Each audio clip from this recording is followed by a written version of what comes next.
I want to make 100K per month, and I'm pretty sure that you do too. So I have consulted those who have accomplished it the fastest. They were not easy to get a hold of, but it was worth it when I did, because they revealed the 7 key factors that accelerated them from 0 to 100K per month.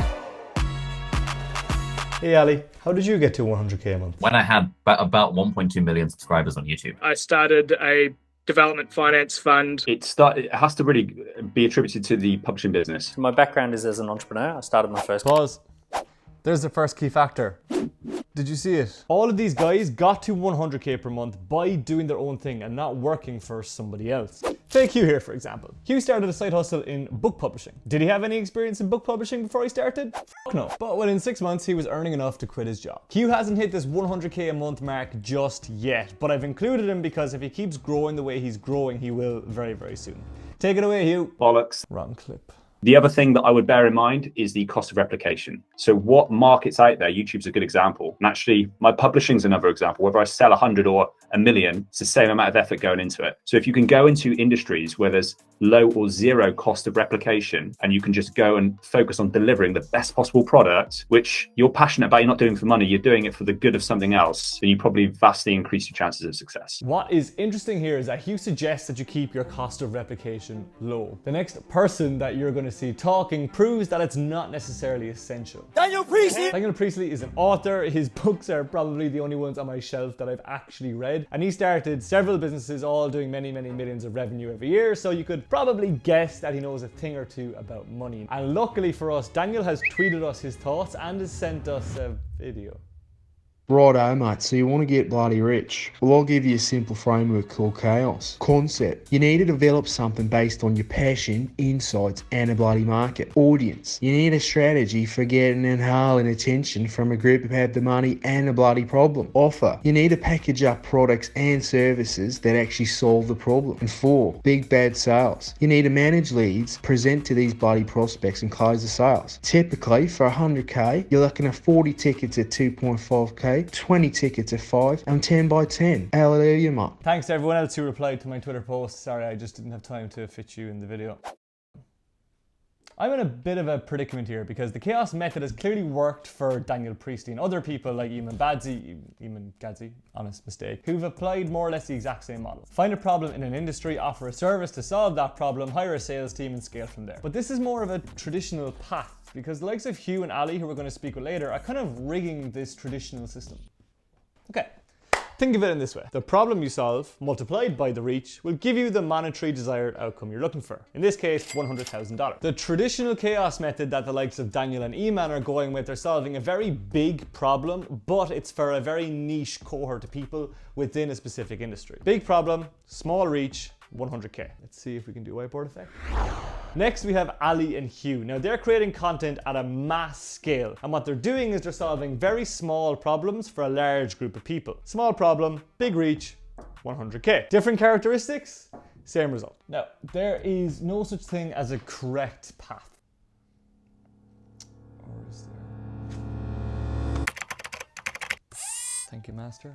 No, so there is no correct path, but one of them in particular appeals to me because in most cases it's faster and it's cheaper. Andrew Solomon knows this. He started a development finance fund in New Zealand and raised over 100 million in capital.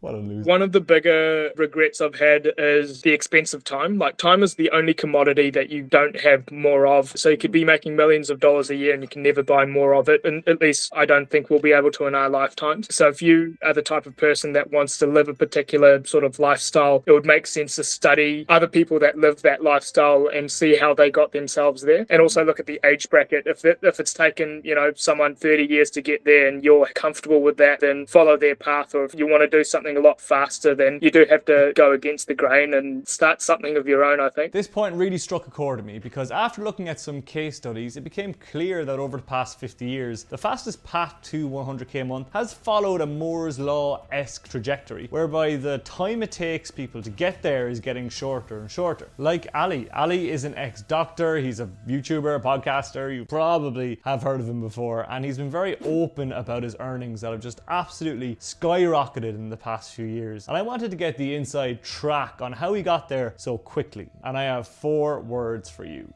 Get rich quick scheme. Ignore that. It's something I like to call value hacking. And let's see it in action. Ali, how many people did you have working with you when you hit 100k a month? 3.2 people.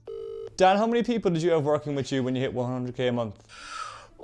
15. 3.2 people, 15 people. Same result. That is value hacking. So 100k a month is 1.2 million a year. And I got to that level when I had about 1.2 million subscribers on YouTube. And I remember that basically our annual revenue has essentially tracked the subscriber count. 20% AdSense, 20% brand deals, 30% Skillshare courses. When we hit 1.2 million a year, that was the first time we ran our YouTuber Academy, which you were a student of. So that would have been in like November of 2020. And that was where the final like 350k or something came from. Ali, if you were to start again from zero and try and get to 100k a month, what would you do? I mean, I wouldn't even be thinking 100k a month. I'd be thinking like 1k a month, because 1k a month is pretty good. Then I'd be thinking 3k a month, because that means I can quit my job. Then I'd be thinking like 5k. So 100k is almost unattainable when you're starting from zero. So I prefer to have much more, I prefer to lower the bar for myself, at least when I'm doing projects like this.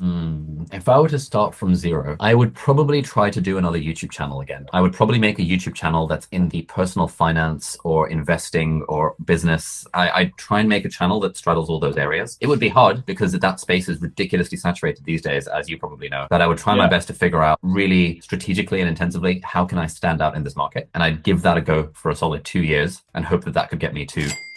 But I would know that a finance YouTube channel has the potential to be 100k a month. For anyone that wants a written summary and a conclusion for all the points mentioned in this video, hit on that link down below to access the PDF or the Notion doc. Stick it on your wall or something. See you in the next one. Slán.